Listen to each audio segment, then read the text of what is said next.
Our production, Friday the 14th, uses typical codes and conventions of the spoof subgenre of horror.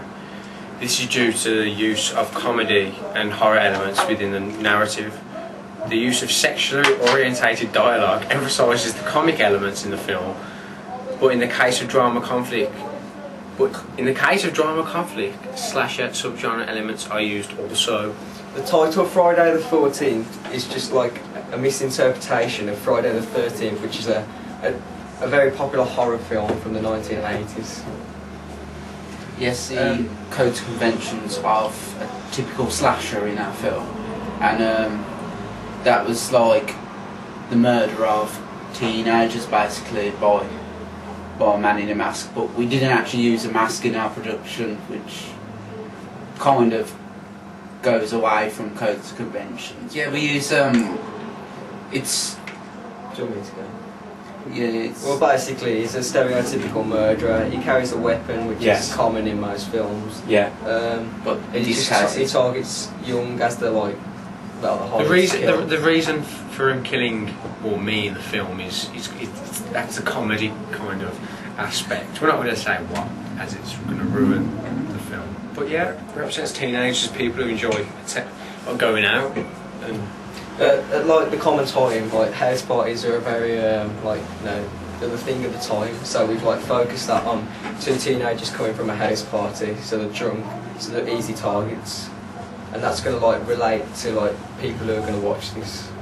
Yeah, it also gives a representation of teenagers being like irresponsible because like of the usage of alcohol like in this particular piece.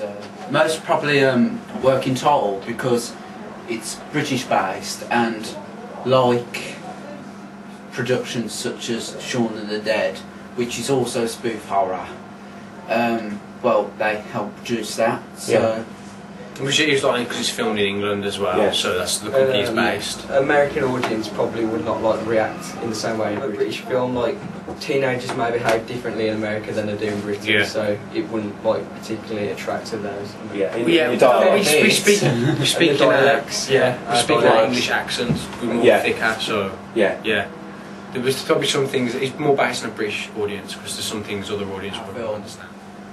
To appeal to a teenage audience and a young adult audience, and mainly because, well, we are young adults really, so also like horror films and spoofs, the people that will go watch them usually is like young teenagers. Like you go to watch horror, it's not when you take a girl out to the cinema, you might probably watch a horror film.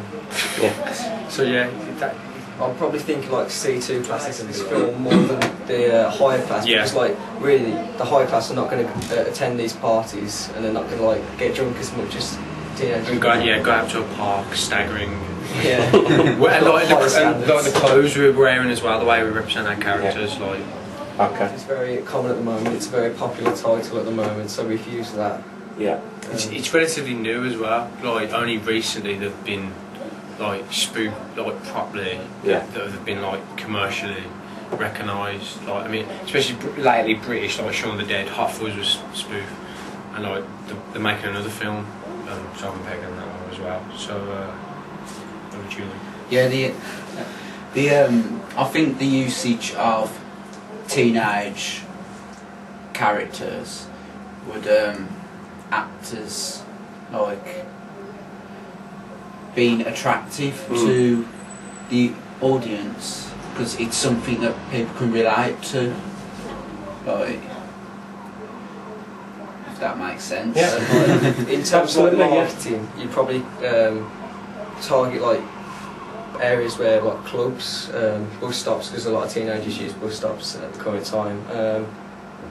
Train stations, such as Facebook, MySpace. Do you think that would hit your demographic? Definitely. Yeah, because the people who use it would be your target audience. Well, with a blog, I didn't have a clue how to use a blog before, so like now I know how to perfectly use everything on there, from like blogging, to like uploading pictures and videos. With a camera, I never picked up a camera before in my life, and now I know how to use it perfectly. Setting the stand up, just tripod. I know how to use that now. I never knew before. Just everything, just picked it all up. That's pretty much. Yeah, I think I've obtained a better understanding of how to use the editing as well. Yeah, like how to use the programs and the equipment. Because like Dean said, I've never picked up this stuff before, but it's like we've always used them now because it's so easy to use. And it probably encouraged me to use a blog more, because before I'd have never like considered using a blog, but since we've done this project, it's like encouraged me to do it. In terms of the editing, I didn't know how to do it, and it like makes you feel like you could actually become a director. I've used a similar program before, Windows Media Maker, and that was fairly easy to use, but Final Cut Pro, I found it a bit harder to use, to be honest, but over a period of time I got to use it better, like a better understanding of how the controls work. I did a lot of stuff on the program with live type as well. And that also helps me with my graphics as well, which I picked as an A-level. So yeah, and like help making the fonts. And Final Cut Pro, it's just something you got to get used to it, but once you got used to it, it's not something you're never going to forget. Non-camera shots that we've used, so we've used a varying amount of different camera shots. Yeah. Shot versus shot. Yeah. Pan. Yeah. So we use handheld, like where you just, so it's like point of view shot. Shape. Really, I barely used the camera at all. So yeah. But you're aware of the shots. Yeah, I was aware of the shots. Yeah. But yeah, in our film we definitely used like a lot more, and I understood it a lot easier.